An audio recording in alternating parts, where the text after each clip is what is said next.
News point लेकर हाजिर हूं मैं राजीव।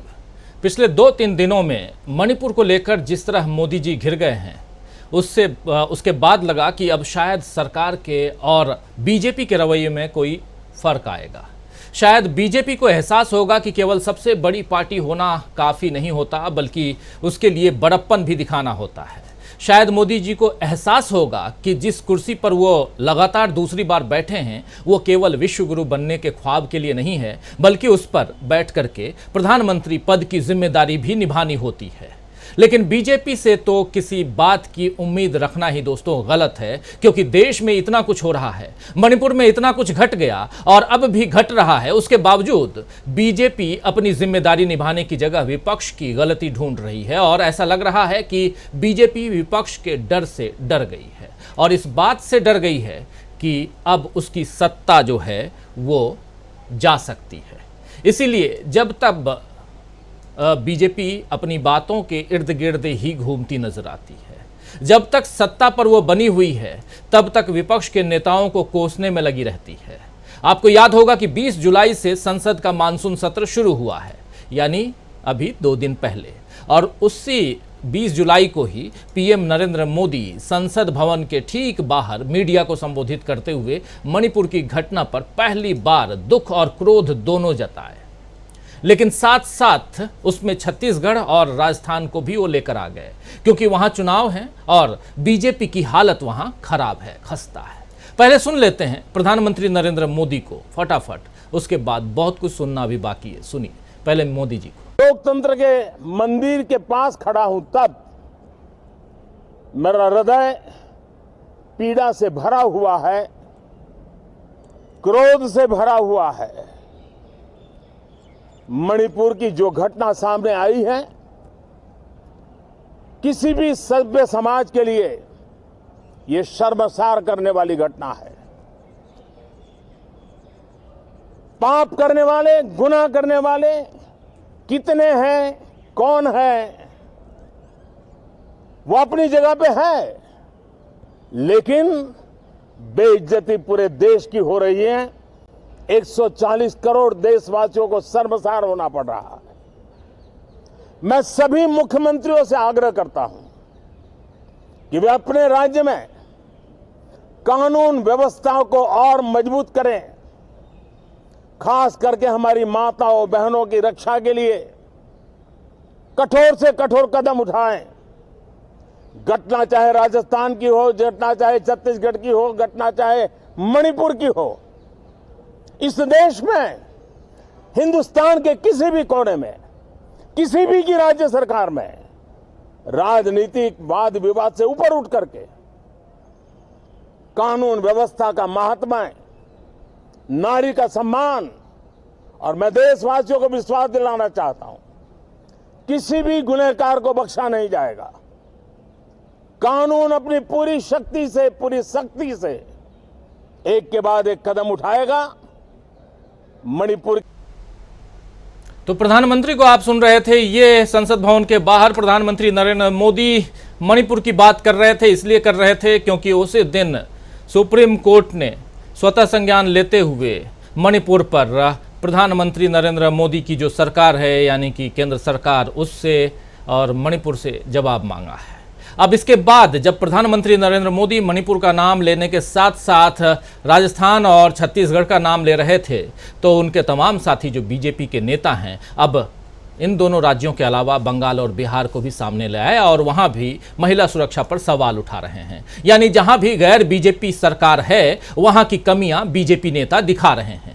लेकिन वो इस बात को समझ नहीं रहे हैं कि मुद्दा केवल महिला सुरक्षा का नहीं है, मुद्दा उन हालात का है जो मणिपुर में 3 महीने से बने हुए हैं और अब भी सुधर नहीं रहे हैं। मुद्दा यह है कि जब मणिपुर की जनता को सरकार से सुरक्षा की जरूरत है, तो न राज्य सरकार कहीं दिख रही है और न ही केंद्र सरकार दिख रही है। ये तो हम देख रहे हैं कि महिलाएं पूरे देश में असुरक्षित हैं, ये सब देख रहे हैं। हर जगह महिलाओं, दलितों, अल्पसंख्यकों पर अत्याचार हो रहा है। लेकिन राजस्थान, बंगाल, बिहार या छत्तीसगढ़ में 3 महीने से इंटरनेट बंद नहीं है, 3 महीने से वहां सुरक्षा बल तैनात नहीं है, न ही इन राज्यों में लगातार 2 समुदायों के बीच संघर्ष बना हुआ है। यह सब मणिपुर में हो रहा है, जहां मोदी जी अब तक नहीं गए। लेकिन जब विपक्ष के नेता इस पर सवाल उठा रहे हैं तो बीजेपी के लोग विपक्षी नेताओं को ही निशाने पर ले रहे हैं। जैसे स्मृति ईरानी केंद्रीय मंत्री हैं, महिला एवं बाल विकास उनके पास है, और स्मृति ईरानी जी कह रही हैं कि महिलाओं पर बर्बरता का जो वीडियो सामने आया है उसके बारे में विपक्ष को पता था, पहले से पता था। जरा सुन लेते हैं, इंग्लिश में बोल रही हैं, सुनिए। is not only sensitive but has implications with regards to national security is known to opposition leaders. However, opposition leaders did not want to discuss the issue on the floor of the parliament. What has been extremely alarming is that yesterday from the state of Rajasthan, a minister spoke up against crime against women in Rajasthan. He was unceremoniously dismissed by the Congress party. Equally shocking is a video which is now going viral on the internet, emanating from the state of West Bengal, a district called Malda, where 2 Dalit women are being mercilessly beaten and stripped. My position is this: the Congress did not want to hear the truth about तो कांग्रेस को साथ साथ ले आई यहां स्मृति ईरानी, और इस पर कांग्रेस प्रवक्ता सुप्रिया श्रीनेत ने उन्हें जवाब दिया है। सुप्रिया श्रीनेत ने ट्वीट किया और ट्वीट में उन्होंने जो कुछ लिखा है सामने है आपके, लिख रही हैं कि स्मृति ईरानी विपक्षी दलों को नहीं, आपको, आपके महिला आयोग को, आपके मुख्यमंत्री, आपके गृह मंत्री और यहां तक कि प्रधानमंत्री को इस वीडियो का पता था, 78 दिनों से पता था, फिर भी कुछ नहीं किया, क्यों? और अब जो घिनौनी राजनीति आप कर रही हैं वो गुनाह है, घृणित है। एट स्मृति ईरानी उनको सीधे टैग कर रही हैं। ये सुप्रिया श्रीनेत कांग्रेस की प्रवक्ता हैं। तो स्मृति ईरानी के सवालों का जवाब सुप्रिया श्रीनेत ने दिया, और उधर अनुराग ठाकुर जो केंद्रीय मंत्री हैं उन्होंने प्रेस कॉन्फ्रेंस करके उन्हीं बातों को दोहराया जिन बातों को अभी थोड़ी देर पहले अंग्रेजी में आप सुन रहे थे स्मृति ईरानी से। और इतना ही नहीं, थोड़ा और जोड़ते हुए इन्होंने प्रियंका गांधी पर भी सवाल उठाए हैं। सुनिए क्या कुछ कह रहे हैं अनुराग ठाकुर। और मैं तो इतना ही कह सकता हूं, मैं तो यूपी चुनाव में जब सह प्रभारी था तो प्रियंका जी बड़ी बड़ी बातें करती थी। लड़की हूं, लड़ सकती हूं, बस राजस्थान नहीं जा सकती हूं। बिहार पर मुंह में दही जमा सकती हूं और बंगाल पर होंठ सिल सकती हूं। लड़की हूं, राजस्थान नहीं जा सकती हूं, और कोई महिला अपराध की आवाज उठाए तो मुख्यमंत्री अशोक गहलोत कह के उनका इस्तीफा करवा सकती हूं। लड़की हूं, लड़ सकती हूं। शांति धारीवाल ये कहे मर्दों का प्रदेश है तो ठाके माके हंस लेना। तो ये आप सुन रहे थे अनुराग ठाकुर को। जब विपक्ष जो है वो लगातार मणिपुर की बात कर रहा है तो मणिपुर से बचने के लिए, खुद को बचाने के लिए, खुद की सरकार को बचाने के लिए, वहाँ के मुख्यमंत्री की बर्खास्तगी से बचाने के लिए अब तमाम बीजेपी के नेता जो हैं वो अपनी बात यहाँ रख रहे हैं। विपक्ष के नाम पर जब बीजेपी ढोल पीट रही है तो इधर अखिलेश यादव ने भी उसे घेरा है। अखिलेश यादव समाजवादी पार्टी के मुखिया, पूर्व मुख्यमंत्री उत्तर प्रदेश के, क्या कुछ कह रहे हैं सुनिए। हर जगह उन्होंने की, और अब जो मणिपुर का मामला आया है, मणिपुर जैसी घटना इधर कहीं दुनिया में नहीं हुई होगी। इस घटना ने भारत की प्रतिष्ठा दुनिया में गिराई है। हम आप सब जो आज के जमाने में रह रहे हैं, ऐसी तस्वीरें, वीडियो देखते हैं तो हम लोगों का सर शर्म से झुक जाता है। कोई कल्पना कर सकता है वो किसी की माँ, बहन, बेटी रही है, और ये मुख्यमंत्री का वहां क्या कहना कि ये कोई एक घटना नहीं हुई, ऐसी तमाम घटनाएं हुई हैं। तो सोचिए, दिल्ली वालों के पास बड़ी बड़ी इंटेलिजेंस संस्थाएं हैं, आखिरकार वो संस्थाएं क्या काम कर रही थी? क्या संस्थाओं को नहीं पता था 2 महीने से लगातार या पहले से ये घटनाएं हो रही थी? तो ये थे अखिलेश यादव। अखिलेश यादव भी मणिपुर पर घेर रहे हैं सरकार को, बीजेपी को, और बीजेपी को राजस्थान के सीएम अशोक गहलोत ने भी घेरा है। अशोक गहलोत को तो घेरना चाहिए था क्योंकि लगातार राजस्थान की बात बीजेपी कर रही है। प्रधानमंत्री नरेंद्र मोदी को भी 2 राज्य सबसे पहले नजर आए और वो राज्य थे, उसमें से भी पहला राज्य राजस्थान और दूसरा छत्तीसगढ़। राजस्थान के मुख्यमंत्री क्या कुछ कह रहे हैं सुनिए, प्रेस कॉन्फ्रेंस कर रहे हैं, जो बात रख रहे हैं जरा गौर से सुनिए। आपकी विफलताओं से, आपकी लापरवाही से एक बार गृह मंत्री जाके आ गए और तीसरी कर ली।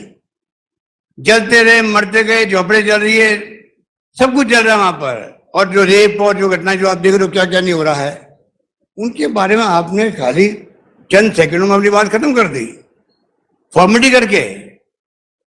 वो खुद नहीं जाते, मान लो पीएमओ मीटिंग बुलाते, बराबर रेगुलर पता करते क्या हो रहा है, प्रोग्रेस क्या है, कंट्रोल कैसे होगा। आप कर्नाटक घूम रहे हो, राजस्थान घूम रहे हो, छत्तीसगढ़ घूम रहे हो चुनाव के अंदर। ऐसा मैंने पहली बार अनुभव किया कि प्रधानमंत्री लेवल का एक गरिमा होती है, प्रधानमंत्री पद की बहुत बड़ी गरिमा होती है। हमारे तरह की गर्व की बात होती है, हमारे देश के प्रधानमंत्री है, दुनिया के मुल्कों में जा रहे हैं, यहाँ जा रहे हैं, वहां जा रहे हैं। वो आदमी, मणिपुर हमारा राज्य है, ये नहीं बोलना चाहिए। उनकी सरकार है, उनकी सरकार है। अगर वह कांग्रेस सरकार होती तो आप कल्पना कीजिए वो क्या क्या बोलते। तो कहने का मतलब कि ये बातें भी देश में हो रही है, जो बहुत दुखद है। तो कह रहे हैं अशोक गहलोत ये बहुत दुखद है। यहाँ सवाल ये है दोस्तों कि जो कुछ मणिपुर में हो रहा है उसे राजस्थान, छत्तीसगढ़, बंगाल या बिहार के नाम पर इग्नोर किया जा सकता है क्या? आप याद कीजिए कि राहुल गांधी जब 2 दिन की यात्रा पर मणिपुर गए थे तो उन्होंने क्या कुछ कहा था। अगर याद नहीं है तो एक बार सुन लीजिए। राहुल गांधी मणिपुर में, जब मणिपुर के लिए 2 दिन के लिए गए थे मणिपुर, क्या कुछ कह रहे थे, सुनिए।